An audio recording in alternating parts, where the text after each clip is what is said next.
Online students, check your audio and video.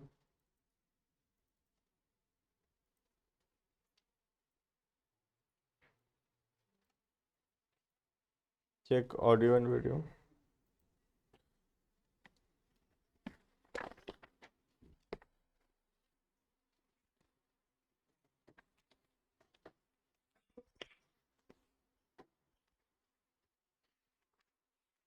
Then इसके अंदर एक टॉपिक खाली बचा हुआ है छोटा सा,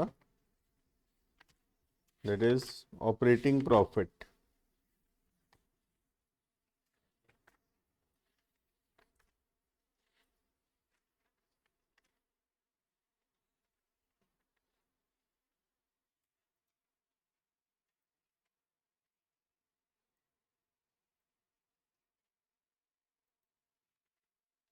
ठीक है, बाकी सब कुछ आई थिंक कंप्लीट हो गया था. बैलेंस शीट पे बनाना सीख गए थे, उसके अंदर दोनों पढ़ चुके हैं, विद जीएसटी के भी और विथ जीएसटी भी. ठीक है, ऑपरेटिंग प्रॉफिट जो है वो बाद में पढ़ेंगे हम लोग. ठीक है, विल स्टार्ट नेक्स्ट चैप्टर. ठीक है, नेक्स्ट चैप्टर शुरू करेंगे. वो चैप्टर जो है इसी चैप्टर का कंटिन्यूएशन में है. ठीक है, सेम चैप्टर है, खाली नाम है उसका adjustment in preparation of financial statement. इसके पहला वाला चैप्टर उसका नाम था प्रिपरेशन ऑफ फाइनेंशियल स्टेटमेंट और इसका नाम है adjustment in preparation of financial statements. ठीक है, इसके अंदर हम बहुत सारा टॉपिक के बारे में पढ़ेंगे, जिसके अंदर सबसे पहला जो एडजस्टमेंट हम पढ़ेंगे दैट इज क्लोजिंग स्टॉक या क्लोजिंग इन्वेंट्री. ठीक है, हेडिंग करेंगे चैप्टर नंबर 19.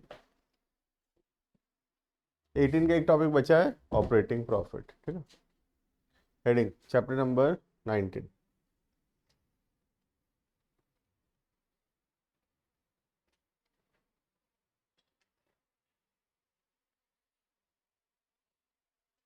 वही चैप्टर है जिसमें ट्रेडिंग बनाना है, पीएल बनाना है, बैलेंस शीट बनाना है. ठीक है, उसके अंदर अब कुछ एडजस्टमेंट्स आएगा, कुछ स्पेशल आइटम्स का ट्रीटमेंट पढ़ेंगे हम लोग. रफली 12-13 तो आइटम यहाँ पे दिया हुआ है, जिसके अंदर हम स्टार्ट करेंगे first one that is closing stock. तो हेडिंग करेंगे पहला एडजस्टमेंट, पॉइंट नंबर 1.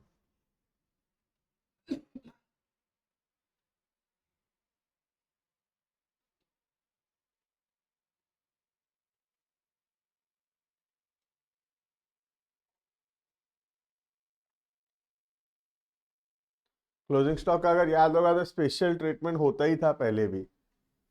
नॉर्मली जितना भी चीज था वो कहीं ना कहीं एक बार रिकॉर्ड होता था, या तो ट्रेडिंग अकाउंट में या पीएल अकाउंट में या फिर बैलेंस शीट में, कहीं पर भी एक जगह वो रिकॉर्ड हो रहा था.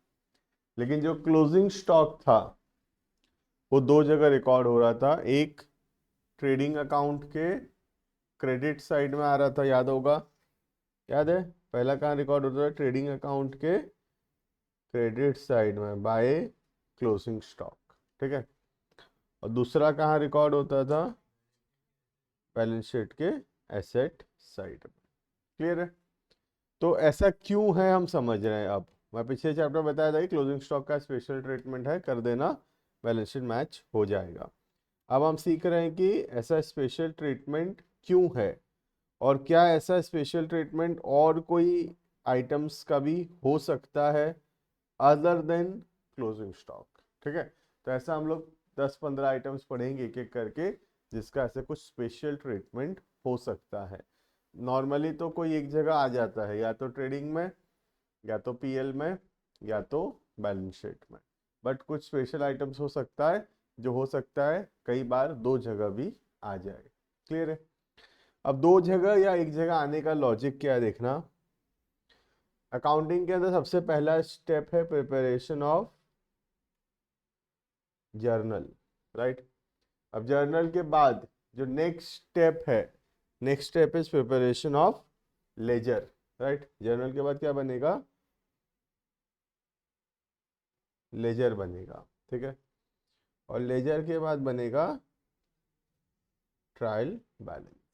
ठीक है, तो सबसे पहला बनेगा जर्नल, जर्नल के बाद लेजर और लेजर के बाद ट्रायल बैलेंस. ठीक है, अब सोच लो कोई चीज ट्रायल बैलेंस के अंदर ऐसे दिया हुआ है, सपोज हमारे क्वेश्चन में से ट्रायल बैलेंस दिया हुआ है और ट्रायल बैलेंस के अंदर सोच लो दिया है परचेज, ठीक है, परचेज दिया है ट्रायल बैलेंस के अंदर। तो अब परचेज जो ट्रायल बैलेंस के अंदर है, ट्रायल बैलेंस कहाँ से बना होगा? लेजर से बना होगा। और लेजर कहाँ से बना होगा? जर्नल से बना होगा या सब्सिडियरी बुक से बना होगा, ठीक है। तो अगर ट्रायल बैलेंस के अंदर परचेज है, इसका मतलब ये बात श्योर है कि परचेज का जर्नल एंट्री हुआ होगा, क्योंकि जर्नल है तभी जर्नल से आया होगा लेजर में, और फिर लेजर से आया होगा ट्रायल बैलेंस में। क्लियर है? तो कोई चीज अगर ट्रायल बैलेंस के अंदर है, इसका मतलब जरूर उसका जर्नल एंट्री पास हुआ होगा, राइट? क्योंकि जर्नल के बिना लेजर नहीं हो सकता, और लेजर के बिना ट्रायल बैलेंस में कोई चीज नहीं आ सकता। क्लियर है? तो if we are seeing something inside the trial balance, it simply means that the journal entry has been passed, journal entry pass हुआ होगा। क्लियर है? अब कोई चीज अगर ट्रायल बैलेंस के बाहर है, सोच लो यहां पर है ट्रायल बैलेंस के नीचे दिया हुआ है, ट्रायल बैलेंस के अंदर नहीं दिया हुआ, ट्रायल बैलेंस के बाहर दिया हुआ है। तो अगर कोई चीज ट्रायल बैलेंस में नहीं है, मतलब उसका लेजर नहीं है, क्योंकि लेजर होता तो ट्रायल बैलेंस में आ जाता, सारा लेजर का बैलेंस तो ट्रायल बैलेंस में आता है, ठीक है। तो कोई चीज अगर ट्रायल बैलेंस में नहीं है, मतलब उसका लेजर नहीं है, और अगर लेजर नहीं है, इसका मतलब जर्नल नहीं है, राइट? क्योंकि जर्नल होता तो लेजर होता, लेजर होता ट्रायल बैलेंस होता। कोई चीज अगर ट्रायल बैलेंस में नहीं है, ट्रायल बैलेंस के बाहर दिया हुआ है, ट्रायल बैलेंस के अंदर नहीं दिया हुआ, ट्रायल बैलेंस के बाहर दिया हुआ है, यहाँ दिया हुआ है, ठीक है, इसका मतलब इसका जर्नल एंट्री पास नहीं हो रखा है। क्लियर है? तो अगर कोई चीज का जर्नल एंट्री पास नहीं हो रखा है, तो वो ट्रायल बैलेंस के बाहर मिलेगा हमको, और कोई चीज का अगर जर्नल एंट्री पास हो रखा है, तो वो ट्रायल बैलेंस के अंदर मिलेगा। क्लियर है इतना?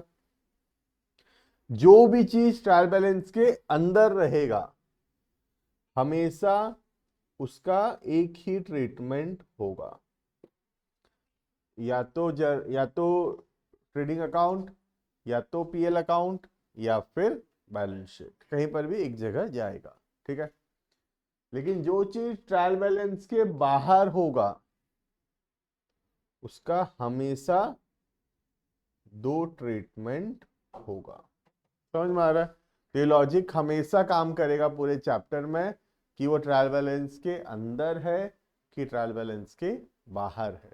अगर ट्रायल बैलेंस के अंदर है कोई चीज, तो वो कोई भी एक जगह रिकॉर्ड होगा, या तो ट्रेडिंग, या तो पीएल, या फिर बैलेंस शीट, ठीक है। और जो भी चीज ट्रायल बैलेंस के बाहर दिया हुआ है, उसका जर्नल नहीं हो रखा है, और अगर जर्नल नहीं हो रखा है कोई चीज का, तो उसका डबल इम्पैक्ट करना पड़ेगा, मतलब दो बार रिकॉर्ड करना पड़ेगा, एक उसका डेबिट एस्पेक्ट, दूसरा उसका क्रेडिट एस्पेक्ट, ठीक है। तो ये दो बार रिकॉर्ड होगा कहीं ना कहीं। क्लियर है? अब तुम देख सकते हो हम जितना भी क्वेश्चन किए थे, सब में तुम देखो क्लोजिंग स्टॉक कहां पर था। कोई भी क्वेश्चन जो हम किए हैं, क्लोजिंग स्टॉक कहां पे था, अगर तुम ध्यान दोगे, क्लोजिंग स्टॉक बाहर था। और बाकी जितना भी चीज था, opening stock, purchase, sale, expense, asset, liability, capital, सब कहाँ था? सब ट्रायल बैलेंस के अंदर था, right? You can see the question that we have done. देखो एक बार इलस्ट्रेशन कौन कौन सा किए थे हम पिछले क्लासेस के अंदर। We have done illustration 25, I think, page number 18.44। देखो भाई 18.44 में मिला इलस्ट्रेशन 25। सब कुछ देखो ट्रायल बैलेंस के अंदर है, लेकिन क्लोजिंग स्टॉक कहाँ है? देखो क्लोजिंग स्टॉक ट्रायल बैलेंस के बाहर है, ठीक है। Similarly illustration 24 also you can सी, सब कुछ ट्रायल बैलेंस के अंदर है, लेकिन क्लोजिंग स्टॉक जो है कहाँ है? वो ट्रायल बैलेंस के बाहर है। क्लियर है? तो ऐसा नहीं है कि क्लोजिंग स्टॉक का दो ट्रीटमेंट होता है, वो हर एक चीज जो ट्रायल बैलेंस के बाहर होगा, उसका दो ट्रीटमेंट होगा। ठीक है, क्लोजिंग स्टॉक उसमें से एक एग्जाम्पल है खाली। अगर by chance closing stock trial balance के अंदर हुआ, बाई चांस, अभी पढ़ाऊंगा वो होगा कभी कभी, तो उसका कितना ट्रीटमेंट होगा? उसका एक ही ट्रीटमेंट होगा। बात समझ में आ रहा है? तो ऐसा नहीं है कि क्लोजिंग स्टॉक का दो ट्रीटमेंट होगा हमेशा, ये बात भी रॉन्ग है, क्योंकि हमको ये नहीं देखना कि क्लोजिंग स्टॉक है तो उसका दो ट्रीटमेंट होगा, ये बात गलत है। हमको ये समझना है कि कोई भी चीज जो ट्रायल बैलेंस के बाहर है उसका दो ट्रीटमेंट होगा, और कोई भी चीज जो ट्रायल बैलेंस के अंदर है उसका एक तो ट्रीटमेंट होगा। ठीक है, तो ट्रीटमेंट में फर्क कब आएगा? जब कोई चीज ट्रायल बैलेंस के अंदर या ट्रायल बैलेंस के बाहर होगा, इस बात से फर्क पड़ेगा। राइट, अगर क्लोजिंग स्टॉक बाहर हुआ तो उसका क्या होगा? दो ट्रीटमेंट होगा। राइट, और अगर ट्रायल बैलेंस के अंदर हुआ तो एक ही ट्रीटमेंट होगा। समझ में आ रहा है? तो इट इज नॉट लाइक कि क्लोजिंग स्टॉक का दो ट्रीटमेंट होता है। द कॉन्सेप्ट इज, जो भी चीज ट्रायल बैलेंस के बाहर होता है उसका दो ट्रीटमेंट होता है, और जो भी चीज ट्रायल बैलेंस के अंदर होता है उसका सिर्फ एक ही ट्रीटमेंट होगा। क्लियर है इतना? लॉजिक किस बात से आता है? ट्रायल बैलेंस के अंदर है इसका मतलब इसका जर्नल हो रखा है, इसका डबल इम्पैक्ट करने की जरूरत नहीं है, कोई भी एक जगह लिखेंगे तो चलेगा। लेकिन जो ट्रायल बैलेंस के बाहर है उसका जर्नल नहीं हो रखा, तो जिस चीज का जर्नल एंट्री नहीं हो रखा उसका दोनों एस्पेक्ट लिखना पड़ेगा, डेबिट एंड क्रेडिट, इसीलिए इसको दो बार, कहीं ना कहीं दो बार लिखना पड़ेगा। क्लियर है? देखो ऑनलाइन स्टूडेंट्स, क्लियर है कॉन्सेप्ट? कोई भी चीज ट्रायल बैलेंस के अंदर है या ट्रायल बैलेंस के बाहर है, उसी बात पे उसका ट्रीटमेंट डिपेंड करता है।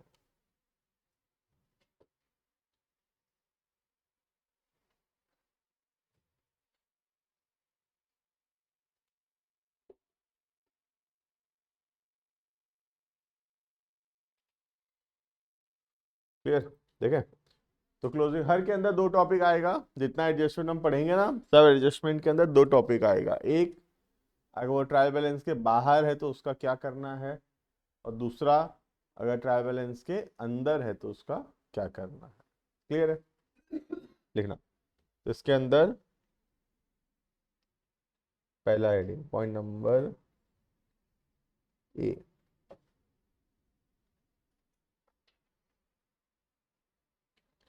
if it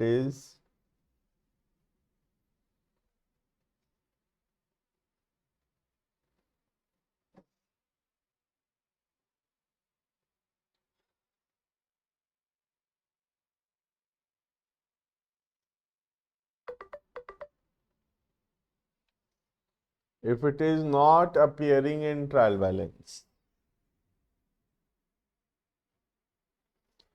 अगर ट्रायल बैलेंस में अपीयर नहीं कर रहा है, मतलब ट्रायल बैलेंस के बाहर है। If it is not appearing in trial balance, मतलब ट्रायल बैलेंस में नहीं है, क्लोजिंग स्टॉक ट्रायल बैलेंस में नहीं है, तो कहाँ है? बाहर है फिर। ठीक है, तो ट्रायल बैलेंस के बाहर होगा तो उसका कितना ट्रीटमेंट होगा? दो ट्रीटमेंट होगा। राइट, हमेशा के बाद कॉन्सेप्ट वैलिड रहेगा हर एक क्वेश्चंस के अंदर, कि ट्रायल बैलेंस के अंदर है या ट्रायल बैलेंस के बाहर है। अंदर है तो एक ही ट्रीटमेंट होगा, या तो ट्रेडिंग या तो पीएल या तो बैलेंस शीट, कहीं पर भी एक जगह आ जाएगा। और अगर ट्रायल बैलेंस के बाहर है तो कोई भी दो जगह आएगा वो। क्लियर है? तो जैसे क्लोजिंग स्टॉक अगर बाहर है तो दो बार आएगा, ये तो हम पढ़े हैं कहाँ कहाँ पे आएगा। एक, ट्रेडिंग के क्रेडिट साइड पे आएगा, और दूसरा बैलेंस शीट के एसेट साइड पे आएगा। राइट, लिखना।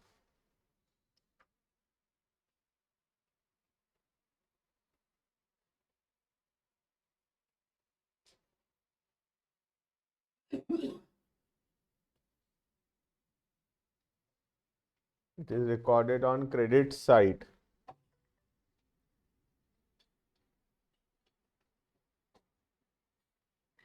of trading account. It is recorded on credit side of trading account. This is recorded on credit side of trading account. दूसरा, it is shown as asset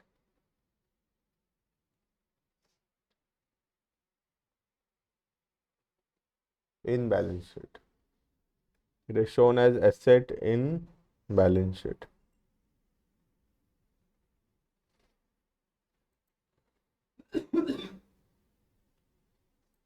It is shown as asset in balance sheet. Clear है ये? तो दो treatment हो गया, ये तो already पढ़ा हुआ है लास्ट क्लासेस के अंदर भी।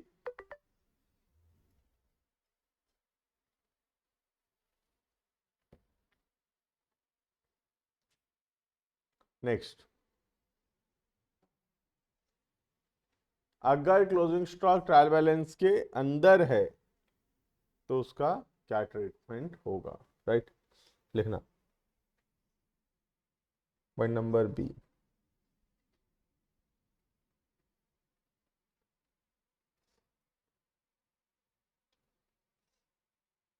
If it is appearing in trial balance,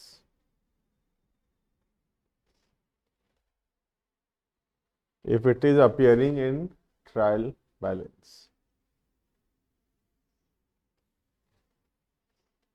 if it is appearing in trial balance, ठीक है? अगर ट्रायल बैलेंस के अंदर अपीयर कर रहा है, मतलब ट्रायल बैलेंस के अंदर दिया है क्लोजिंग स्टॉक, तो उसका क्या ट्रीटमेंट होगा? क्लियर है? क्या ट्रीटमेंट होगा वो तो बात का बात है, कितना ट्रीटमेंट होगा, एक या दो? एक ही ट्रीटमेंट होगा क्लोजिंग स्टॉक का, क्योंकि कहाँ दिया है क्लोजिंग स्टॉक? ट्रायल बैलेंस के अंदर दिया हुआ है। क्लियर है? अब हमको क्या ट्रीटमेंट होगा ये पता चलेगा इस बात से कि अगर क्लोजिंग स्टॉक ट्रायल बैलेंस के अंदर है तो क्या जर्नल एंट्री पास हुआ होगा कि क्लोजिंग स्टॉक ट्रायल बैलेंस के अंदर है, राइट? क्योंकि अगर क्लोजिंग स्टॉक ट्रायल बैलेंस के अंदर है मतलब जर्नल हुआ है, क्योंकि जर्नल है तो लेजर है, लेजर है तो ट्रायल है। अगर ट्रायल में है मतलब जर्नल हुआ है जरूर। क्या जर्नल हुआ है, जब तक ये नहीं पता होगा तब तक हम समझ नहीं पाएंगे कि उसका ट्रीटमेंट क्या होगा। क्लियर है?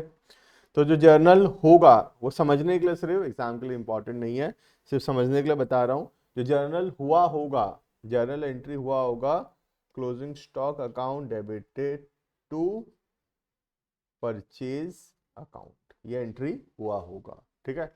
जब हम सामान खरीदे थे तो परचेज को डेबिट किए थे, खर्चा हो गया बोल के। अब ईयर एंड में जितना सामान बच गया वो एक्चुअल में तो खर्चा हुआ नहीं, क्योंकि वो सामान तो हमारे पास है अभी भी, तो उतना रुपए से परचेज को कम कर दिए और क्लोजिंग स्टॉक एसेट है इसीलिए डेबिट किए। ठीक है? तो एंट्री हुआ होगा क्लोजिंग स्टॉक टू परचेज। तो ये एंट्री करने से परचेज क्या हो गया, थोड़ा सा कम हो गया अपने आप ही। ठीक है? देखो ट्रेडिंग अकाउंट, देखो एक बार ध्यान से, सबसे पहले लिखते थे opening stock, purchase, direct expense, sales. ठीक है? इधर लिखते थे क्लोजिंग स्टॉक। क्लोजिंग स्टॉक लिखने से क्रेडिट साइड में, परचेज कहां लिखते थे, डेबिट साइड में, और जितना सामान बच गया उसको कहां लिखते थे, क्रेडिट साइड में, क्लोजिंग स्टॉक। अब जब हम ये एंट्री पास कर चुके हैं closing stock to purchase, purchase already थोड़ा सा क्या हो चुका है, कम हो चुका है। अब हमको ट्रेडिंग अकाउंट में क्लोजिंग स्टॉक लिखने का और जरूरत नहीं है, क्योंकि क्लोजिंग स्टॉक सोच लो ये 10 होता, परचेज सोच लो 10 है। ठीक है? क्लोजिंग स्टॉक 1 है, ऐसे लिखते थे हम। अब तो डायरेक्टली हम परचेज कितना लिखे हैं, डायरेक्टली 9 लिख दिए। बात समझ में आ रहा है? क्योंकि पहले यहाँ 10 आता था परचेज और क्लोजिंग स्टॉक यहाँ पे 1 आता था, राइट? अभी क्या हो गया, सीधा परचेज 1 रुपया कम हो चुका है, तो परचेज डायरेक्टली कितना रुपया आ रहा है, परचेज डायरेक्टली 9 रुपए आ रहा है, राइट? तो इसका मतलब क्लोजिंग स्टॉक को इस बार ट्रेडिंग अकाउंट में लिखने का जरूरत नहीं है। सिर्फ कहां लिखेंगे हम क्लोजिंग स्टॉक को, in the asset side of the balance sheet. Clear है? तो अगर क्लोजिंग स्टॉक ट्रायल बैलेंस के अंदर दिया है तो फिर वो क्लोजिंग स्टॉक कहां नहीं आएगा, credit side of trading account, इसमें नहीं आएगा, सिर्फ कहां पे आएगा, asset side in the balance sheet. समझ में आ रहा है? एक ही ट्रीटमेंट होगा, डबल ट्रीटमेंट नहीं हो सकता, ठीक है। क्लोजिंग स्टॉक कोई स्पेशल आइटम नहीं है, जो भी चीज ट्रायल बैलेंस के बाहर है उसका दो ट्रीटमेंट है, और जो भी चीज ट्रायल बैलेंस के अंदर है उसका एक ही ट्रीटमेंट होगा, राइट। इस बार क्लोजिंग स्टॉक कहां पे है, ट्रायल बैलेंस के अंदर है, तो उसका एक ही ट्रीटमेंट होगा। क्लियर है? क्या होगा treatment, shown as an asset in the balance sheet, लिखना।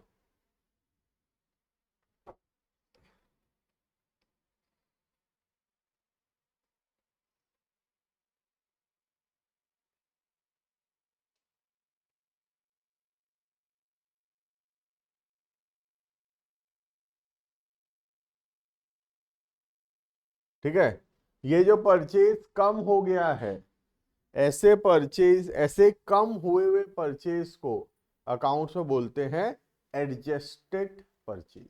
सुने भी होंगे, एक क्वेश्चन भी है, अभी दिखाता हूं, इलस्ट्रेशन 7 है पुराने चैप्टर का। Adjusted purchase, what is adjusted purchase, when the closing stock जो है, क्लोजिंग स्टॉक जो है वो रिड्यूस हो गया है परचेज से, तब ऐसे कम हुए परचेज को बोलते हैं एडजस्टेड परचेज। क्लियर है? तो जब भी एडजस्टेड परचेज होगा तब क्या होगा, क्लोजिंग स्टॉक ट्रायल बैलेंस के अंदर रहेगा, और अगर क्लोजिंग स्टॉक ट्रायल बैलेंस के अंदर है तो उसका एक ही ट्रीटमेंट होगा, shown as an asset in the balance sheet. Clear है? समझ में आ गया?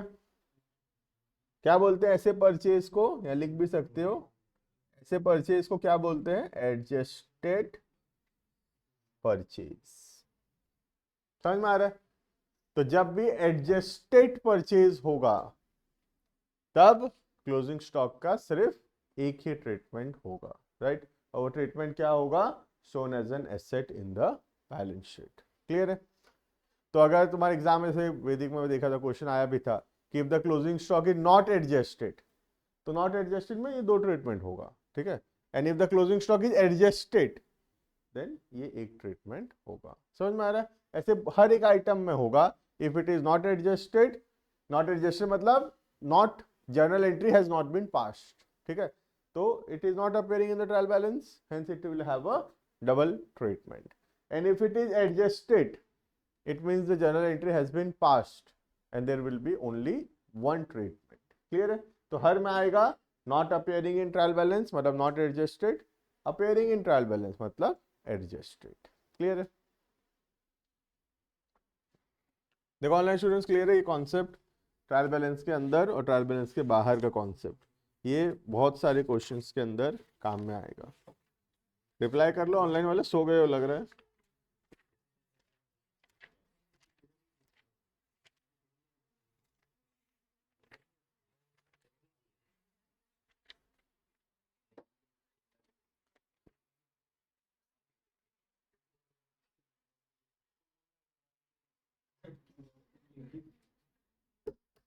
पुराने चैप्टर में इलस्ट्रेशन नंबर 8 देखना,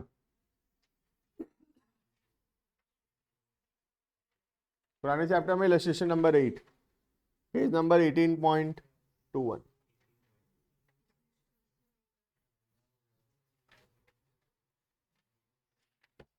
ठीक है, इलस्ट्रेशन नंबर 8।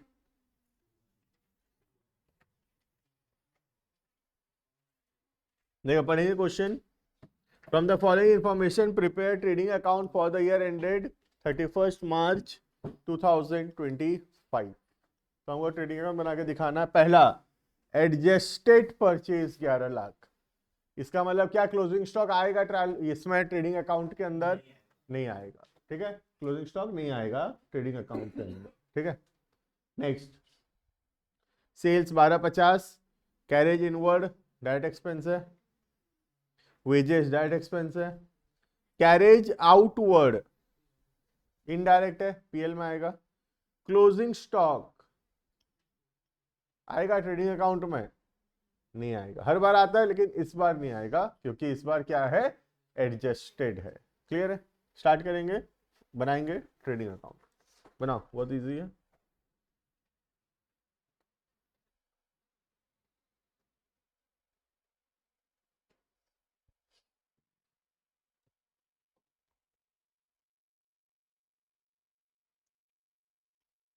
सबसे पहला adjusted purchase 11 lakh, it is same as purchase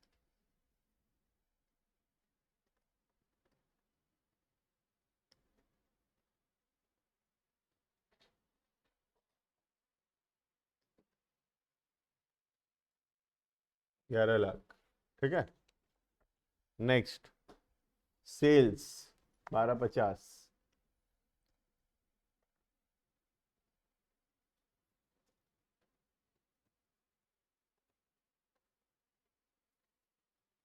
by sales 12,50,000।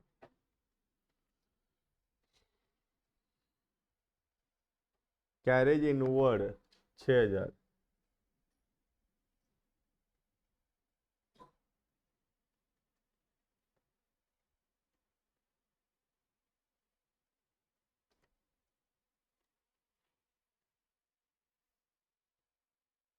Wages 14,000।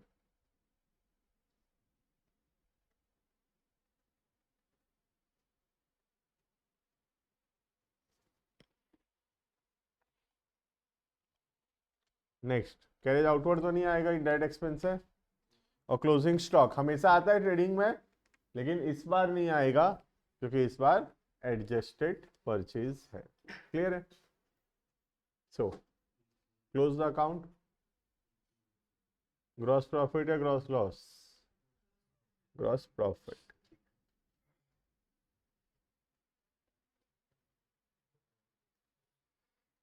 कितना आएगा देखो ये, 31। क्लियर है? तो इसमें सिर्फ स्पेशल बात यही था कि क्लोजिंग स्टॉक यहाँ पे नहीं आएगा, ठीक है। बाकी सब तो ठीक है, ये खाली नहीं पता था क्लोजिंग स्टॉक क्यों नहीं आएगा हमेशा, क्योंकि फॉर्मेट के हिसाब से क्लोजिंग स्टॉक आ रहा था। क्लियर है?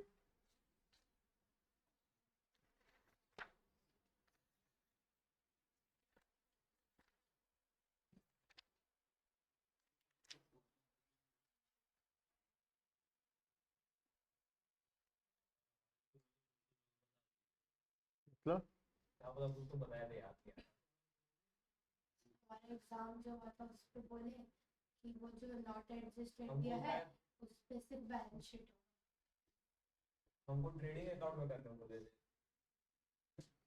वो 3 दिनों मतलब ये वाला नॉट एडजस्टेड, एडजस्टेड वाला। हाँ वो मैम कंफ्यूज है नहीं पर तो कंफ्यूजन नहीं सकते कंफर्मेशन बोल देते क्या बोल दिया भाई ऐसा? ये नहीं आते हैं।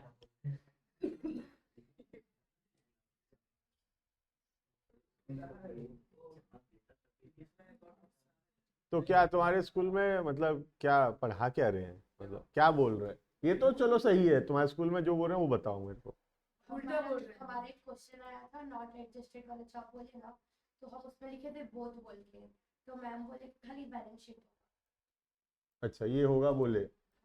और बोलते हैं अमन सर ऐसा बोल ही नहीं सकते भाई मुझे लड़ने लग गए तुम गलत सुन रहे हो भाई। अभी पेपर दिखाते समय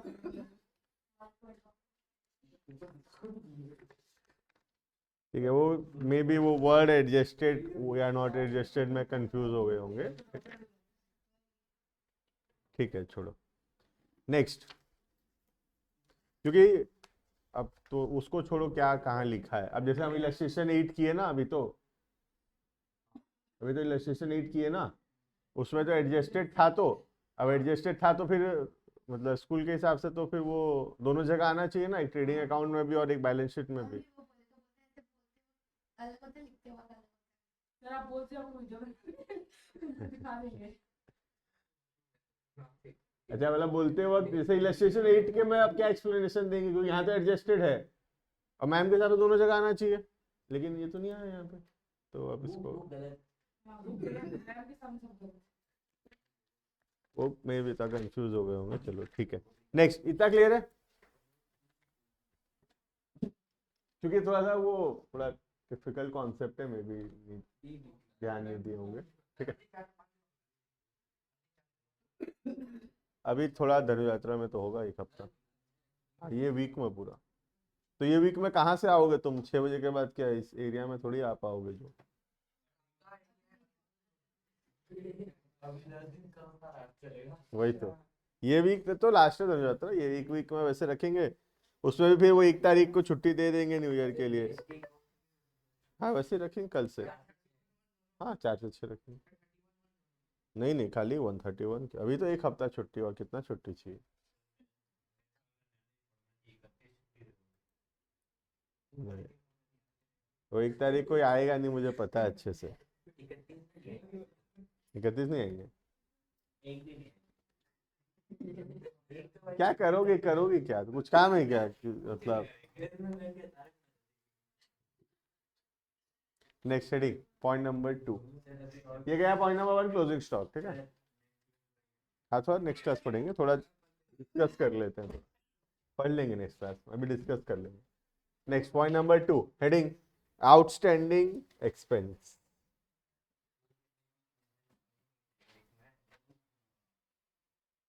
दूसरा आइटम है जिसका स्पेशल ट्रीटमेंट होगा।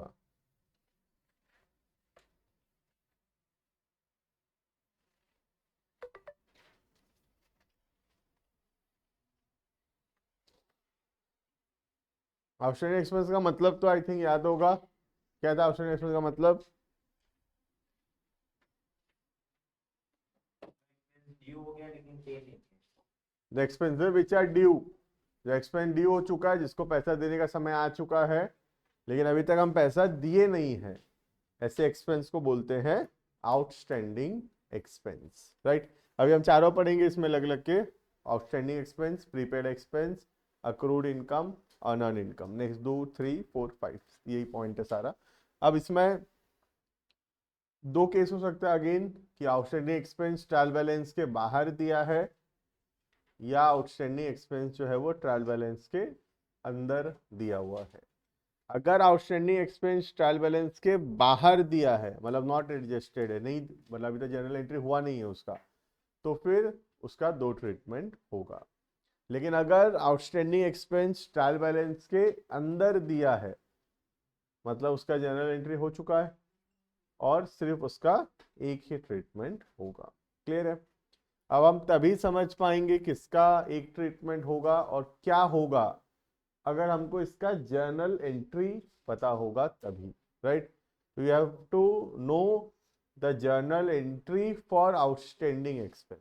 अब तुम बताओ, हम तो पढ़े हैं पहले भी, what will be the journal entry for outstanding expense? क्या जर्नल एंट्री होता था आउटस्टैंडिंग एक्सपेंस का?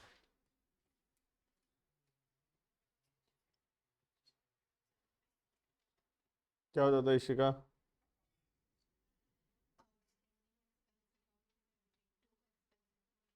अच्छा, तो आउटस्टैंडिंग एक्सपेंस डेबिट क्यों हुआ बताओ? आउटस्टैंडिंग एक्सपेंस अकाउंट डेबिटेड है ना, तो आउटस्टैंडिंग एक्सपेंस डेबिट क्यों हुआ? क्या है ये? Asset, capital, liability, revenue, expense, क्या है? आउटस्टैंडिंग एक्सपेंस एक्सपेंस है, ठीक है। फिर ये तो मैं तो बताया था पहले, अब तुम्हारी बारी है ना। आउटस्टैंडिंग एक्सपेंस जनरल एंट्री, और क्या क्वेश्चन? यही क्वेश्चन है। आउटस्टैंडिंग एक्सपेंस एक्सपेंस से बढ़ा तो डेबिट। अच्छा, और एक्सपेंस क्रेडिट कैसे हुआ? ऑनलाइन स्टूडेंट ट्राई कर सकते हो, जर्नल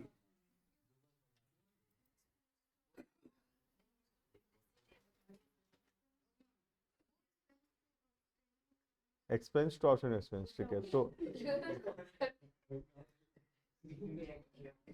लायबिलिटी है, बोलिए credit.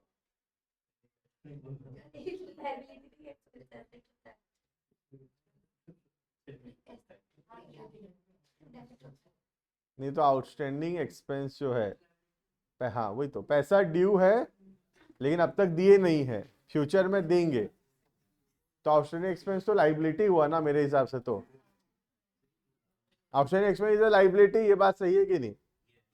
Expenses are due but not yet paid, पैसा देने का समय, जैसे मैं स्टाफ लोग का सैलरी देने का समय आ चुका है, मुझे सैलरी दे देना चाहिए, मैं दिया नहीं हूं, तो फ्यूचर में दूंगा, पैसा जाएगा तो लाइबिलिटी है, राइट। तो लाइबिलिटी है तो क्या होगा, लाइबिलिटी बढ़ेगा तो क्रेडिट होगा ना, डेबिट कैसे होगा, लाइबिलिटी बढ़ेगा तो क्रेडिट, लाइबिलिटी क्रेडिट बैलेंस होता है, क्रेडिट बढ़ेगा तो क्रेडिट, ठीक है। और दूसरा एक्सपेंस तो है, भले ही पैसा दिया हूं या नहीं दिया हूं, एक्सपेंस तो है ही। हम तो एक्रूअल के हिसाब से चलते हैं ना, पैसा दिए हैं नहीं दिए हैं, हम तो रिकॉर्ड करेंगे एक्सपेंस है बोल के, तो एक्सपेंस तो है। और एक्सपेंस अगर बढ़ेगा, एक्सपेंस बढ़ेगा तो एक्सपेंस क्या होगा, डेबिट। तो the entry will be expense account debited to outstanding expense account, ये एंट्री होगा। और एंट्री नहीं आएगा तो ये वाला टॉपिक नहीं समझ में आएगा, ठीक है। तुम्हारा काम है, you have to revise the entry for outstanding, prepaid, accrued, unearned, ये सब का जर्नल एंट्री तुमको रिवाइज करके आना चाहिए। डेप्रिसिएशन, ठीक है, ये सब एंट्री जो है अभी यहाँ पे एक एक करके काम में आएगा। अगर इसका एडजस्टमेंट सीखना है कि ये नॉट अपियरिंग में क्या होगा, अपियरिंग में क्या होगा, तो फिर हमको उसका जर्नल एंट्री पता होना चाहिए। क्लियर है, लिखना हेडिंग आउटस्टैंडिंग एक्सपेंस, मीनिंग लिखेंगे, ट्रीटमेंट जो है वो नेक्स्ट क्लास में लिखेंगे। लिखना the expenses which are due, लिखो लिखो heading outstanding expense, the expenses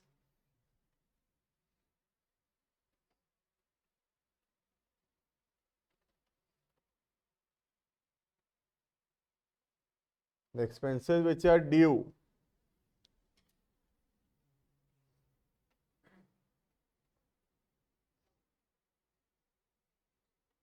but not yet paid, the expenses which are due but not yet paid.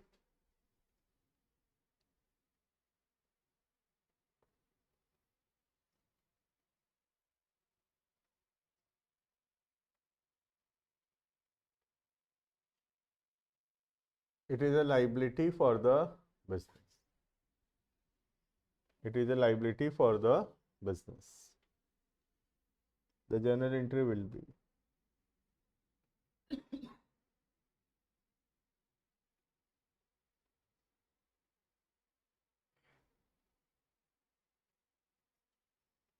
the journal entry will be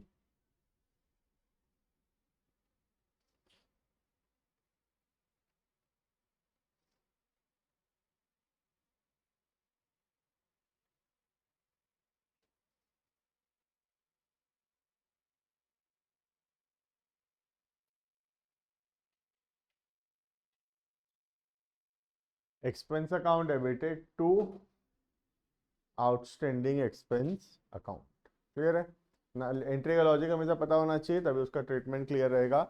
expense बढ़ा इसीलिए debit हुआ, भले ही हम पैसा दिए हो या नहीं दिए हो, एक्सपेंस है, अकाउंट्स में रिकॉर्ड करते हैं। अकाउंट्स हमेशा एक्रूअल के हिसाब से चलता है, पैसा दिए या नहीं दिए उस बात से फर्क नहीं पड़ता।